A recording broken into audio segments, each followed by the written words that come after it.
यानंतर बातमी आहे सोलापुरातल्या अनगर नगर पंचायतीची। नगराध्यक्षपदासाठी उज्ज्वला थिटेंचा अर्ज बाद झालाय। अपक्ष उमेदवार सरस्वती शिंदे यांनी राष्ट्रवादीचे उमेदवार उज्ज्वला थिटे यांच्या उमेदवारी अर्जावर आक्षेप घेतला। उमेदवारी अर्जावर सूचकाची सही नसल्याचे आक्षेप ग्राह्य धरत निवडणूक निर्णय अधिकाऱ्यांनी थिटेंचा अर्ज अवैध ठरवलाय।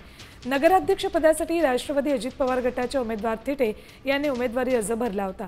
अर्ज बाद होताच माजी आमदार राजन पाटील यांच्या समर्थकांकडून अनगर नगरपंचायत कार्यालयाबाहेर जल्लोष करण्यात आलाय।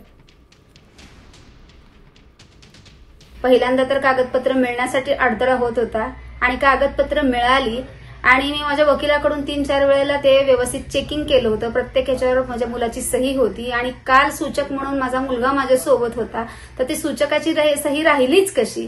असं कसं शक्यच नाही ना ते। ह्यासाठी मला कोर्टामध्ये माझा अर्ज कसा बाद झाला, का केला गेला हे विचारण्यासाठी मी कोर्टामध्ये दाद मागू शकते।